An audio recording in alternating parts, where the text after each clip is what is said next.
Viewers இன்னைக்கு வேலூர் கோர்ட்டுக்கு வந்திருக்கோம்.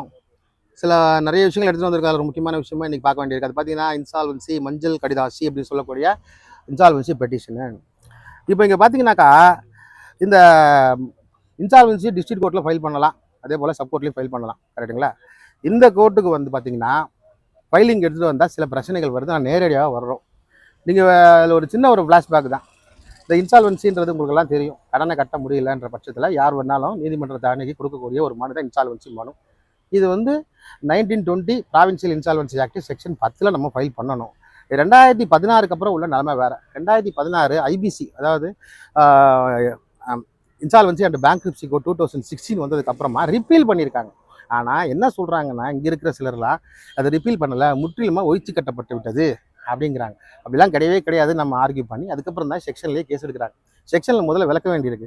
அதாவதுங்க 1920ஆம் ஆண்டு சட்டம் 1 கோடிக்குள்ளே இருந்தாக்கா அதை மாவட்ட நீதிமன்றம் தான் ஃபைல் பண்ணணும்னு ஹைகோர்ட் சொல்லுதுமா அப்படின்னு சொல்லணும். அவங்களுக்கு சைட்டேஷன்ஸ் வேறு கொடுக்கணும். அதனால தான் என்ன பண்ணுறதுன்னா, இங்கே பார்த்து ஏற்கனவே பார்த்தீங்கன்னாக்கா சிவில் ரிவிஷன் பெட்டிஷன் பார்த்தீங்கன்னாக்கா மதுரை கோர்ட்டில் 2269/2025 பெட்டிஷன் சிஆர்எல்எம்பி எம்டி நம்பர் போட்டிருக்கேன்.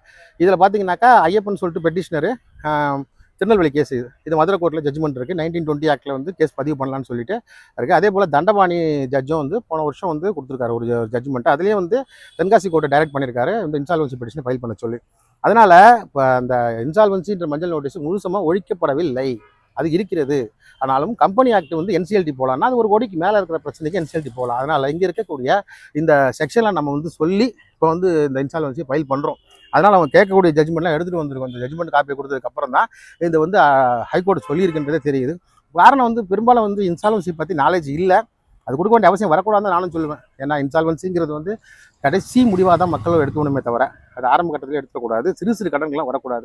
தன்னால் கடனே கட்ட முடியாதுன்ற நிலைமைக்கு வரும்போது தான் கையில் எடுக்கணும். அதே போல் சில விஷயங்கள் எல்லாம் வந்து நிறைய விஷயங்கள் சொல்ல வேண்டியிருக்கு. அடுத்த பதிவுகளை சொல்கிறேன். மொத்தத்தில் பார்த்தீங்கன்னாக்கா இன்சால்வன்சி கொடுக்க முடியும், அலௌடட் பெட்டிஷன் அலௌடட் 2-3 கேஸுகளுக்கு 1 கோடிக்குள்ளே இருக்கணுன்றது வந்து சொல்லியிருக்காங்க. பட் அது எக்ஸ்ட்ரா இருந்தாலும் கூட நம்ம அதுக்கு உண்டான சுச்சுவேஷன் காரணங்களை நம்ம தெளிவாக விளக்கி சொல்லி 1920 இன்சால்வன்சி ஆக்டில் நிச்சயமாக ஒவ்வொரு மாவட்டத்திலையும் மஞ்சள் கடிதாசி என்று சொல்லக்கூடிய திவால் என்று சொல்லக்கூடிய பெட்டிஷனை தாராளமாக ஃபைல் பண்ணலாம்.